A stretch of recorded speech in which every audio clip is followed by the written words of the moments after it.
Entonces, jóvenes, cuando hablamos de mecánica de rocas, como les decía ahora, básicamente lo que uno hace es caracterizar desde el punto de vista de su resistencia y su deformabilidad este material, que es roca. Y para yo caracterizarlo, entonces hago ensayos en el laboratorio, tomo probetas de roca, las llevo al laboratorio, las someto a ensayo, las fallo, como esta que ustedes ven acá, proceso la información, obtengo curvas, gráficas, etcétera, para yo caracterizar desde el punto de vista mecánico este medio. Entonces, como les decía, la mecánica de rocas es una ciencia, así como la geología, y recuerden ustedes que la ciencia es una herramienta para hacer ingeniería, tal como le hemos explicado al principio de semestre. Entonces, la mecánica de rocas se considera una ciencia que comprende el estudio teórico práctico, porque se hace ensayo de laboratorio también, de las propiedades y comportamiento mecánico de los materiales rocosos, entiéndase, resistencia y deformabilidad, y de su respuesta ante la acción de las fuerzas aplicadas en su entorno físico. ¿Fuerzas aplicadas derivadas de qué? De nuestras obras de ingeniería. Esto, por ejemplo, es una cimentación de una presa, como lo pueden ver ustedes, cimentada en roca. Entonces, aquí la roca estaría funcionando como soporte de la estructura. ¿Cuál es la estructura? Esta presa. O en esta foto tenemos un talud en roca. Entonces, aquí la roca está haciendo la estructura. ¿La estructura es cuál? Este talud. Bien. Entonces, ya les había explicado esto. Entonces, los ámbitos de estudio de la mecánica de rocas. Entonces, hablamos de la roca como estructura. Ejemplos: túneles, cavernas, que es donde van alojadas todas las casas de máquinas en los proyectos de generación hidroeléctrica, en el caso pues nuestro. Taludes viales como estos que ustedes ven ahí.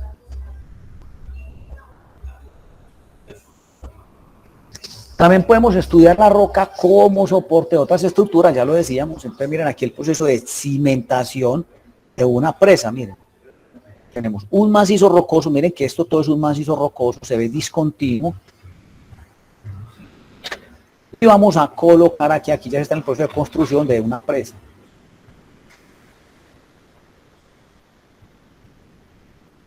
O la roca como material estructural, que también lo usamos mucho. Pues, ejemplos sencillos. Un gavión. En los gaviones, o para construir gaviones, usamos roca. O en otra cosa en la que usamos roca normalmente es como entresuelo. Para colocación, para construcción de pisos, o por ejemplo en el caso de cunetas, también hay veces que usamos entresuelo, ¿cierto? Ponemos un piso ahí en piedra para que le dé más resistencia al revestimiento, que en este caso sería suelo cemento o un mortero. Ya depende del costo del proyecto, de los recursos del proyecto en general. Entonces, ¿cuál es el propósito de uno estudiar mecánica de rocas? Ya les decía ahora.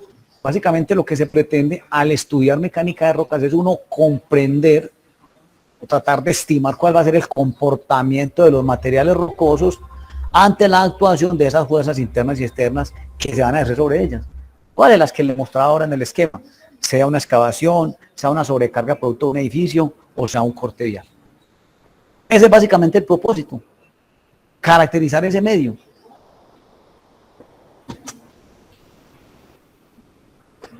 Entonces, diferenciar los conceptos de matriz rocosa o roca intacta, que ya lo explicábamos ahora y lo habíamos dicho anteriormente también. Entonces hablamos de matriz rocosa o roca intacta para referirnos al material rocoso, excepto de discontinuidades. Pues esos bloques de roca que quedan entre ellas. Esto es matriz rocosa. No veo discontinuidad, veo todo continuo, miren. Miren el puntero del mouse, todo continuo. Y eso para diferenciar entonces del macizo rocoso, porque el macizo rocoso va a comprender las discontinuidades. ¿Qué dijimos que era una discontinuidad? Dijimos que era cualquier plano de origen litológico o estructural que independiza o separa los bloques de matriz rocosa dentro de un macizo rocoso.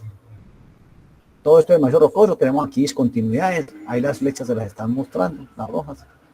Discontinuidad por acá, discontinuidad por acá, discontinuidad por acá, discontinuidad por acá. bloque de matriz rocosa.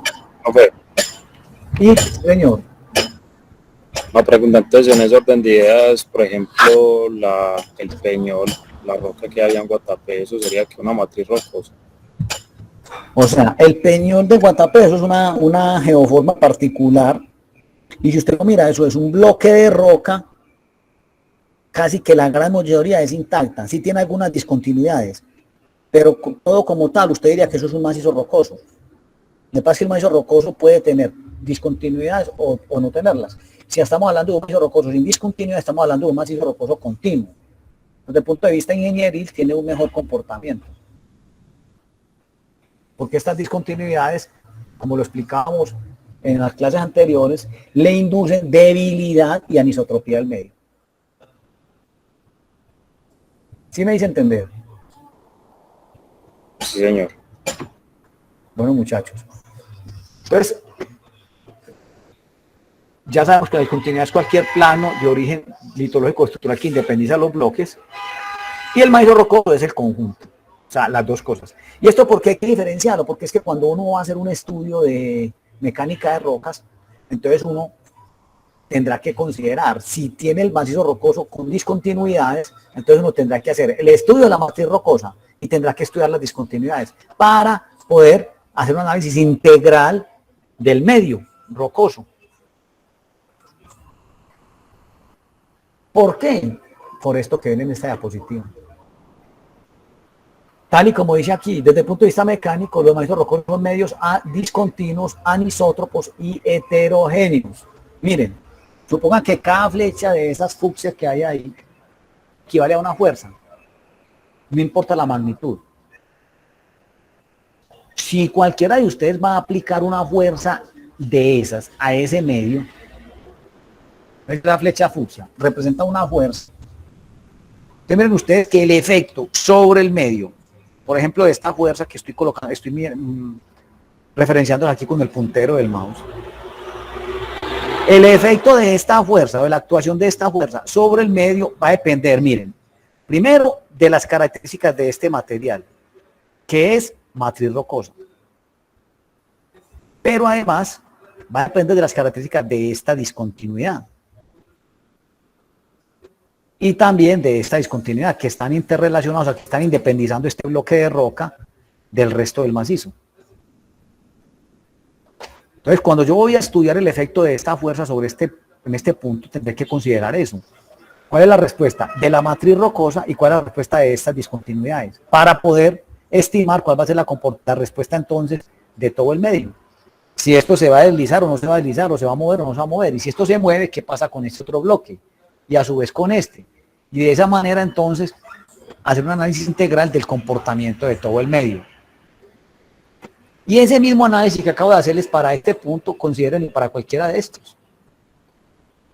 Entonces, un problema de mecánica de rocas integral tiene que considerar las dos cosas. Nosotros vamos a hablar un poquitico aquí de matriz rocosa solamente. No nos vamos a meter en todos esos temas de discontinuidades y demás, porque pues es más complejo y yo creo que el propósito con el curso también es que ustedes se vayan con unos conceptos más o menos claros de cómo le ayuda uno la geología a estas cosas. Ya quienes les interesen estos temas, pues ya más adelante podrán tomar las líneas de profundización en estos temas, ¿cierto? En mecánica de rocas y en túneles, que hay una profundización dentro de la universidad. Entonces, no les olvide esto.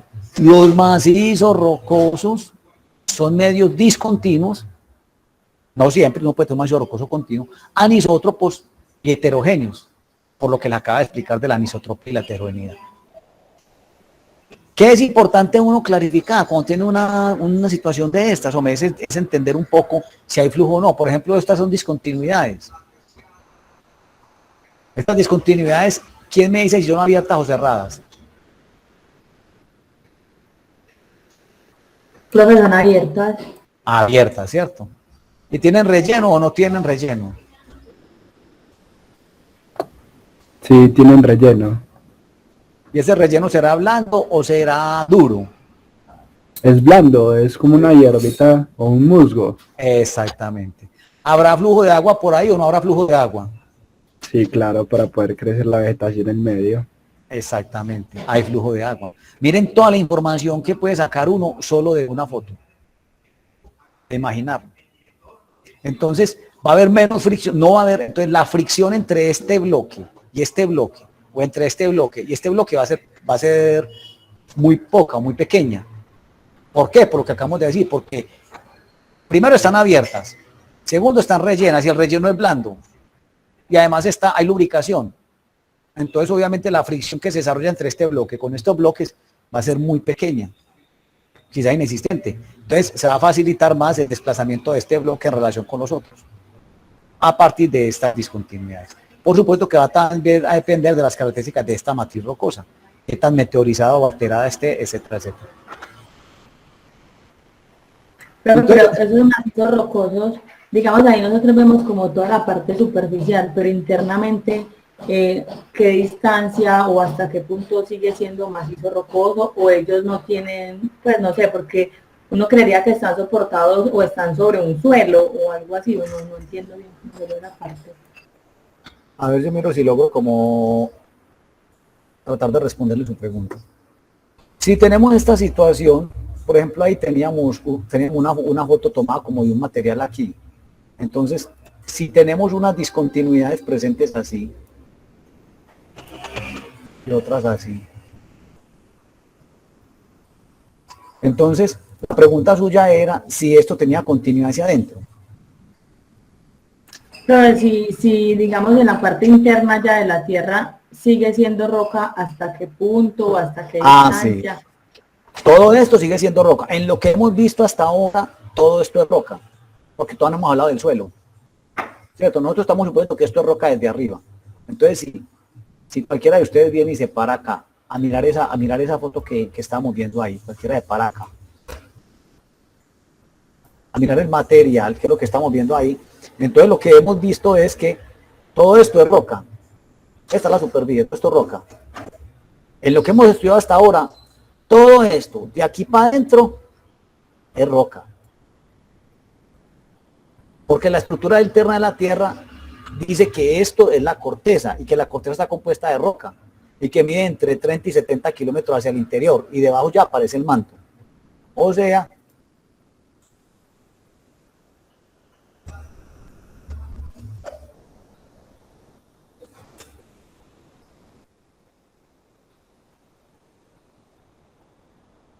miren, esa foto que vimos ahora es en esta misma zona. Entonces miren que esto es todo el macizo de roca, ¿cierto? Entonces esto de aquí para abajo sigue siendo roca. Y de aquí, la pregunta ya era si de aquí hacia adentro esto es roca, ¿cierto? Sí, profe.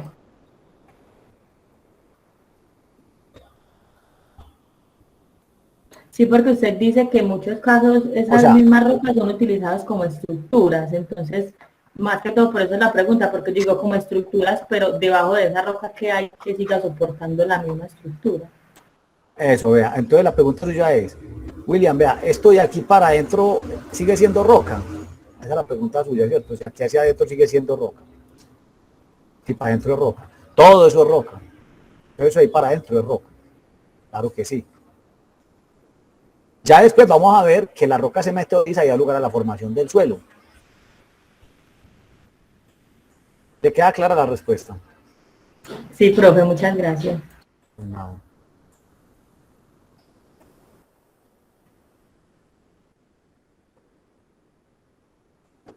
Entonces, ya les decía las propiedades físicas de la matriz rocosa que me van a ayudar como a su identificación y caracterización. Entonces aquí les dejo esta tableta como para que más o menos se ilustren de cuáles son esas propiedades y cómo se estudian en el laboratorio. Básicamente, dentro de las propiedades físicas, cuando uno está en un estudio de mecánica de rocas, ¿qué hay que saber? Hombre, lo primero que hay que hacer de la roca es su identificación geológica y su descripción geológica. Es yo diferenciar si esa roca es una roca ígnea, metamórfica, sedimentaria. Y si puedo ir más allá, voy más allá. Para eso lo puedo hacer a partir de muestras de mano, o sea, a ojo, como esto que veo acá, o lo puedo hacer también a partir de secciones delgadas.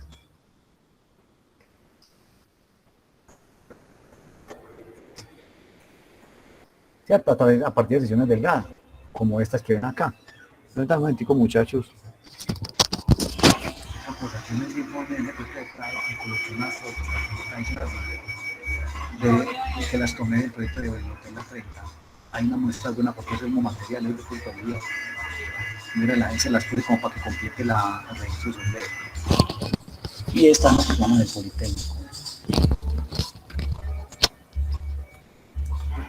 Dentro de la propiedad física, entonces lo primero, diferenciamos la roca, qué tipo de roca es. Ya a partir de ahí empezamos a hacer otras caracterizaciones, entonces se mira si hay forma de determinar la porosidad del material. Ya les explicaba que era la porosidad y la influencia que tenía sobre la resistencia y la deformabilidad del material. El peso unitario de la roca, esto se determina relativamente sencillo porque uno normalmente toma muestras y las puede llevar al laboratorio, generar unas probetas y simplemente lo que hace es pesar y medir el volumen del cilindro de roca. Ya haremos un taller más adelantico sobre eso. Los pesos unitarios de la roca más o menos oscilan en valores que ustedes pueden apreciar aquí en esta tablita. Algunos son muy cambiantes. Por lo general las rocas pueden tener pesos unitarios de 2.4 toneladas de metro cúbico hacia arriba, en promedio. La permeabilidad, ya les he explicado, entonces la permeabilidad en rocas, hablamos de una permeabilidad primaria o intergranular, que es la que se deriva de la intercomunicación directa entre los poros de la roca y pequeñas microfisuras.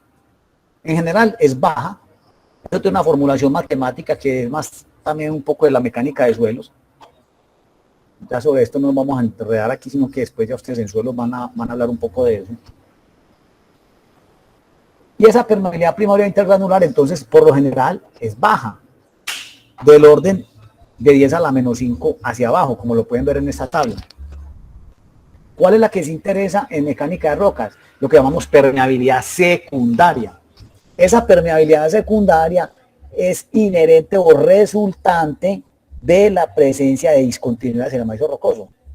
Entonces yo tengo un macizo rocoso discontinuo, voy a tener mayor presencia de agua. Esto es un ejemplo de permeabilidad secundaria. Entonces miren, ahí el musgo le está mostrando a uno las líneas de flujo, el sentido del flujo en este macizo, miren. Entonces que me preguntaba de la piedra del Peñol. ¿Qué se imagina que allá, miren ustedes, ¿ve uno esto o no? ¿Una cosa parecida a esto o no? Eso se ve como en unas partes, ¿no? Eso, en unas partes, pero en general uno diría que no. Cuando usted No, ve la porque- piedra así de lejos, usted la ve como más masiva, ¿cierto? Sí, si uno la ve de lejos, usted solo ve la piedra grande y no ve... no Se ve vegetación. se ve más masiva, no se ve como con discontinuidades. Ujú. Entonces, esto es lo que llamamos permeabilidad secundaria en rocas. Es aquella que se da a través de las discontinuidades presentes en el macizo rocoso. El agua viaja por ahí, como lo pueden ver ustedes, y se generan las condiciones húmedas. Eso, por supuesto, que tiene un efecto importante en la resistencia del macizo, porque el agua tiene un efecto lubricante. Entonces, si estamos hablando de que las discontinuidades me separan bloques, y esos bloques van a quedar unidos a través de esas discontinuidades, si no hay fricción, hay mayor posibilidad a deslizamiento de bloques, de que un bloque se desplaza relativamente con respecto al otro. O si quieren, pues desplazamiento relativo de bloques, que es lo que quiero decir. Entonces, obviamente la presencia de esa agua me va a favorecer eso, ¿cierto? Porque va a haber lubricación. Esto se visualiza mucho, por ejemplo, en el caso de los túneles. En túneles, cuando no se hace una impermeabilización del túnel, entonces, o de pronto tienen volúmenes de agua importantes, vemos esta situación, miren, lo que están viendo en ese túnel de ahí. Flujo de agua hacia el interior del túnel, producto de esa permeabilidad secundaria.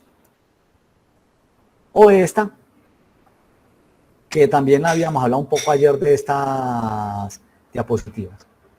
Otra propiedad física de la matriz rocosa que le sirve a uno para caracterizarla es una que llama la durabilidad.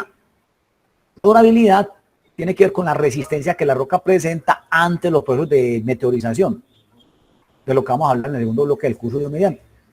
Esa meteorización puede ser de origen, puede ser química o física. Entonces, esa durabilidad o alterabilidad de la roca se refiere a eso, a la tendencia que tienen los componentes de la roca a romperse. ¿Cómo sé yo que una roca está alterada? Fundamentalmente por esto que ustedes ven ahí, por los tonos. Cuando la roca está alterada tiene tonos rojizos, que la oxidación es uno de los procesos que predomina, casi todas tienen presencia de hierro y minerales susceptibles a la acción del agua, con la estructura molecular susceptible a eso, o componentes químicos. Entonces hay una presencia grande de óxidos. Entonces uno ve la roca con esos tonos, vea, con esos tonos rojizos, fundamentalmente. Esto es una roca alterada y tomada a una profundidad de 42 metros. Mira.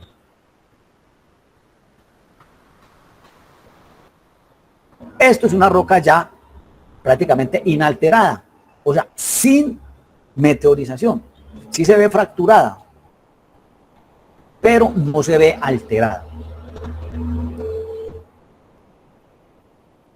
La durabilidad y alterabilidad, pues normalmente se evalúa en un ensayo de laboratorio que se llama sequedad, humedad, desmoronamiento, que básicamente lo que hace es someter ese material a unos ciclos de fragmentado. O sea, lo fragmenta en unos ciclos de sequedad, humedad, desmoronamiento. Y al final uno calcula un índice que es el índice de durabilidad del material. Dentro de las propiedades mecánicas, ya les mencionaba ahora la resistencia a la compresión simple o compresión inconfinada. Sobre eso vamos a volver la próxima clase, Dios mediante, cuando hablemos del ensayo de compresión inconfinada en el laboratorio. ¿Qué es la resistencia a la compresión simple? Es el máximo esfuerzo que el material soporta cuando se somete a una compresión uniaxial. Se calcula o se hace sobre probetas cilíndricas, en las cuales el ensayo de confinamiento es cero, por eso se llama inconfinada o compresión simple. Ya luego vamos a explicar el ensayo, pues en qué consiste, pero se hace sobre probetas de roca como esta que ustedes ven acá. La sometemos a una fuerza axial incremental hasta que el material se rompe por algún lado. La resistencia a la tracción es otra de las propiedades mecánicas de la matriz rocosa y es el máximo esfuerzo que ella soporta ante la ruptura por tracción. También se puede hacer mediante ensayos de laboratorio. El que más usamos es el de tracción indirecta o ensayo brasileño. También seguramente hablaremos un poquito de él. La velocidad de propagación de las ondas elásticas. Las ondas elásticas, si ustedes recuerdan por área de física, entonces son aquellas que se propagan en el medio y que dependen de la rigidez del medio. Su velocidad de propagación depende de la rigidez del medio. A más rigidez, la velocidad de propagación es mayor. Hay dos tipos de ondas, las ondas P y las ondas S. Y asimismo se asocian las velocidades de las mismas, de su P y de su S. Entonces, esa velocidad es indicativo de la calidad del material. Aquí les dejo una tablita como para que tengan una idea de las velocidades de propagación de esas ondas, aproximadamente. La clasificación geotécnica de la roca intacta, de la matriz rocosa, entonces pudiéramos diferenciar dos tipos de roca, según la estructura del material. Si es masiva, o sea, aquí quiere decir masiva, que no es laminar o no hay planos, no está separada en planos. Masiva, rocas ígneas, rocas metamórficas no foliadas. Entonces, por lo general, esas rocas tienen una tendencia en el comportamiento mecánico favorable. ¿Qué quiere decir eso? Que tiene una resistencia alta. Mientras que las laminadas tienen una tendencia en el comportamiento mecánico más bien desfavorable, es decir, que tiene una resistencia menor. Y obviamente al ser planos, esos planos son planos de debilidad, tal y como lo hemos dicho. Esta es la clasificación geotécnica de la roca intacta, según Dini Miller, que se basa en la resistencia a la compresión inconfinada y un valor y un módulo que se calcula del mismo ensayo, que se llama el valor de módulo relativo obtenido a partir de pruebas de laboratorio. Básicamente el sistema lo que hace es que diferencia 5 clases de roca en letras de A a la E, hace una descripción de la resistencia de la roca para cada clase, y el parámetro para decir qué clase de roca es el ensayo de resistencia a la compresión inconfinada. De acuerdo al valor de esa resistencia a la compresión inconfinada de la roca, él la va a categorizar en una de esas 5 clases, tal y como lo ven en la tablita. El nombre se puede complementar con otra letra que está definida a partir del valor de módulo relativo.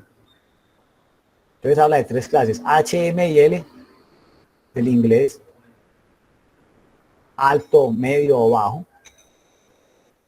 en función del valor de ese módulo relativo.